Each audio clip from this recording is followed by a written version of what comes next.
propósito de Londres, vamos rápidamente a tomar contacto con la capital del Reino Unido. De Inglaterra vamos a ir con Gonzalo Cañete a conversar, analista de mercados radicado en Londres, precisamente hoy día notando un color rojo en las operaciones bursátiles. Gonzalo, ¿cómo estás? Muy buenos días. Muy buenos días, ¿qué tal estáis? Encantado. Hola, gracias por acompañarnos. Bueno, ¿por qué hoy día se desconecta para enganchar a propósito de lo que decía Pato? Se desacopla un poco la bolsa de Londres con el resto de Europa. Bueno, Londres tiene una peculiaridad ahora mismo y es la negociación que se está llevando a cabo según se acaban los días del año con respecto a Europa, porque el Brexit se ha producido finalmente y porque realmente hay presiones a nivel comercial que afectan a la balanza comercial del Reino Unido y por lo tanto a su moneda. Entonces yo creo que ese es el principal factor que puede estar ocurriendo, la desacoplación finalmente del Reino Unido de la zona euro, que por cierto lo que vemos es que a nivel macroeconómico es cada vez más asimétricas las cifras. Perfecto. ¿A qué te refieres con asimétrica, Gonzalo? Perdón, no entendí. Pues si seguimos, por ejemplo, la evolución de la tasa de empleo, la tasa de crecimiento, incluso la tasa de inflación de países de la zona euro o miembros de la Unión Europea con los del Reino Unido, son bastante distintos. De hecho, más de una vez lo hemos comentado, lo curioso, fijaos que cuando incluso comentábamos el tema del Brexit, en programas anteriores aquí mismo, para la audiencia hemos dicho que precisamente los datos macroeconómicos que presenta la economía del Reino Unido son más similares a los datos macroeconómicos de Estados Unidos que de Europa. Perfecto. Gonzalo, te quería preguntar respecto a política interna en Reino Unido. Ha habido harto movimiento político, particularmente de la mano de Boris Johnson. El primer ministro ha hecho algunos cambios bien estratégicos en los asesores de su campaña, particularmente en personas que han estado trabajando en el Brexit, el caso de Dominic Cummings, ¿no? ¿Cuál es el foco, el fondo que está buscando Boris Johnson con estos cambios? Yo creo que lo que persiguen es realmente blindarse a nivel político, sobre todo de la opinión pública, porque otra cosa que hemos destacado en más de una ocasión, no hay que olvidar en el lado europeo la negociación que se hace sobre los pros y contras que tiene esa ruptura que se hace y sobre la posibilidad de establecer algún tipo de nuevo acuerdo de libre comercio entre ambas zonas arbitrario y más similar al de otros países de la zona norte de Europa.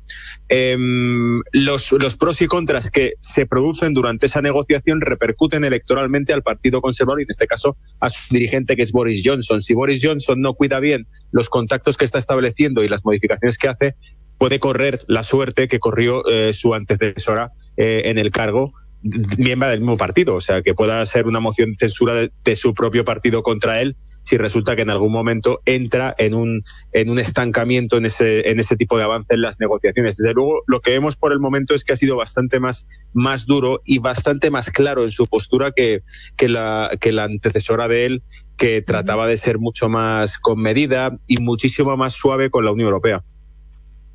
Sí, Gonzalo, estamos conversando con Gonzalo Cañete, analista de mercados radicado en Londres. Quería preguntarte acá hay muchos temores respecto de una segunda recesión en Europa, así que se puede llamar así. ¿Cómo se ve la situación económica, entendiendo de que están en una segunda ola peor que la primera? Bueno, desde luego no es positiva.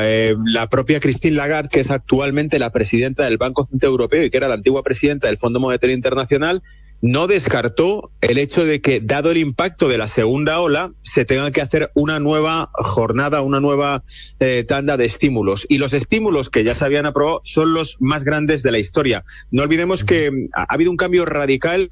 Este problema que padecemos a nivel global ahora mismo, el COVID-19, es algo que está reestructurando por completo la sociedad, el comportamiento, pero también la economía y las relaciones internacionales radicalmente. Entonces, en este aspecto lo que podemos ver es que, motivado por este COVID-19, la Unión Europea lanzó como proyecto de reactivación económica una política fiscal que ni habríamos soñado antes. No se gastaba dinero en la Unión Europea, el control del déficit era prioritario para los alemanes y el resto de países tenían que obedecer. Actualmente sigue siendo muy similar, pero la medida de que se emitan 750.000 millones de euros en deuda conjunta en Europa es una medida que es radical. Es decir, para que nos hagamos una idea, es algo similar a lo que hizo mucho tiempo atrás Estados Unidos, justo antes de constituirse como los Estados Unidos de América. Europa está tomando un paso muy similar. Emitir deuda conjunta acabará convirtiendo a Europa en los Estados Unidos de Europa. Es decir, acabará centralizando la política fiscal porque la monetaria ya está completamente centralizada. Y la fiscal está en una serie de conjunto de reglas que imponen al resto de países miembros. Por lo tanto, la segunda ola que está impactando en Europa traerá, por supuesto, mayor crisis porque hay un lockdown, hay un cierre de negocios forzado, es un suicidio económico que se está produciendo, y lo segundo, unas nuevas medidas de estímulo que de llevarse a cabo serán exorbitantes, serán ridículas, me refiero en el sentido de que la deuda que tendrá que asumir el resto de la Unión Europea será tan gigantesca que buscarán nuevas recetas monetarias, como ya anunció la propia Reserva Federal, emitir dinero digital directamente a sus ciudadanos para estimular la actividad de consumo y evitar un shock de demanda. Gonzalo, ¿cómo ve el contrapeso de China en esta pasada? Porque, bueno, tenemos hoy día una operación local, ¿no es cierto?, con el ingreso de China a la principal distribuidora eléctrica de nuestro país. Pero más allá de eso, el contrapeso respecto al manejo de la pandemia, por una parte, y cómo su recuperación económica ha sido, por lo mismo, mucho más rápida de lo esperado y muy positiva también para el resto de los mercados, pero efectivamente comienza a tomar un peso a nivel global mucho más grande desde el punto de vista económico, no solamente respecto a Europa, sino que también respecto a Estados Unidos. Bueno, le contestaré a esa pregunta con un titular que leí hace unos cuantos días que me hizo reflexionar bastante. El titular decía algo así como: el COVID-19, China saldrá reforzada del COVID-19 como Estados Unidos salió reforzado de la Segunda Guerra Mundial.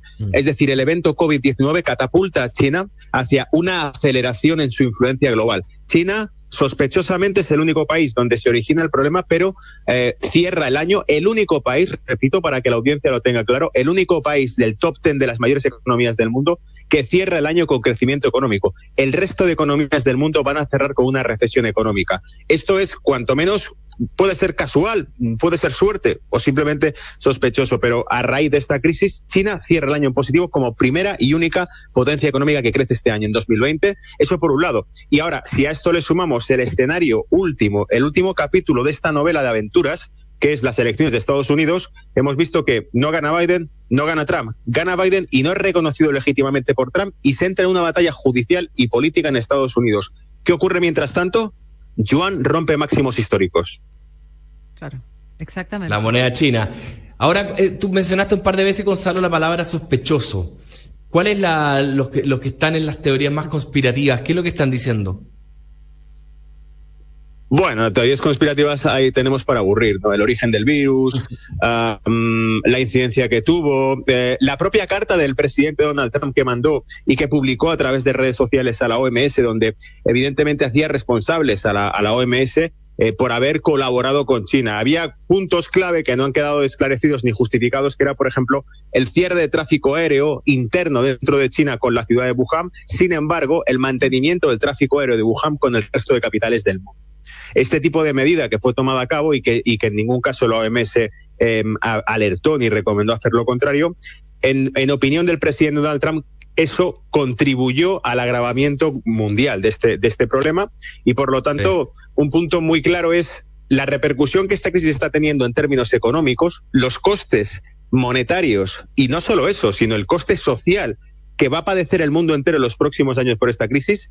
No tiene responsables, no hay una investigación a cabo, o es todo fruto de una casualidad, de un virus que repentinamente pasó de un murciélago a un ser humano y el mundo entero se puso malo. No ha ocurrido nunca, pero ahora estamos viendo que el mundo entero está en cuarentena porque casualmente un murciélago le pasó un virus a un ser humano. Y China es el único país que sale fortalecido de todo esto por casualidad, un fruto de la casualidad. Gonzalo, pero quizás hay otros que en un poco tiempo más pueden también salir fortalecidos. Tú hiciste el símil entre cómo se fortaleció Estados Unidos después de la Segunda Guerra y quería volver a llevarte al tema europeo. Europa hace tiempo atrás tiene una moneda común y por lo tanto tiene una política monetaria común, y lo que siempre se le ha criticado es la falta de una política fiscal común que empieza a visualizarse con esta deuda de 750.000 millones de dólares. ¿Está en discusión hoy día y cómo ves la temperatura que haya efectivamente una integración fiscal de Europa y se convierta en un, no sé si en un país, pero en una región realmente unificada con una política fiscal única y una política monetaria única? Sin duda alguna sería positivo, porque una unificación fiscal de Europa, además de la monetaria, lo convertiría en un bloque económico muy poderoso. Y no solo eso, las medidas políticas y el control social que se hacen fruto del COVID la van a convertir en un bloque extremadamente coordinado a nivel digital. Y esto es lo que hace que pueda competir con el proyecto social de puntos que estableció China en 2018 y con el proyecto de control social que estableció China. Es decir, van a hacer la población extremadamente controlada desde un punto de vista fiscal. Ya no eliges pagar impuestos, se digitaliza el dinero, ya no te van a permitir el cobrar en A o en B, como lo suelen llamar en el argot, sino que directamente todo lo que recibes está a través de transacciones digitales que son tributadas y que nadie puede evadir esos impuestos. La primera medida que está tomando Europa con este tipo de rescates es incrementar los impuestos sobre el consumo, una medida que para mí como economista me parece absolutamente errónea, porque lo único que hace es repercutir aún más en la presión de la economía real. La economía real son las familias y las empresas, eso deprime la producción, deprime la inversión, deprime el consumo, pero evidentemente aumenta la recaudación fiscal forzosamente. Entonces lo que estamos caminando es hacia una especie de totalitarismo económico, que es la única manera que estos arquitectos de la Unión Europea ven de competir con un mundo polarizado entre China y Estados Unidos. Sé que la realidad que pinto es muy gris, pero no sé verla de otra manera ahora mismo. Ojalá fuese diferente. Perfecto. Gonzalo Cañete desde Londres, muchas gracias por haber estado hoy día con nosotros en Más que Números. Un gusto saludarte. Un placer. Espero que te estés cuidando además allá del coronavirus y este rebrote que tiene muy complicado Europa para adelante. Mucha suerte. Gracias, Gonzalo, que esté muy bien. Muchas gracias a vosotros. Un abrazo. Un abrazo. Chao.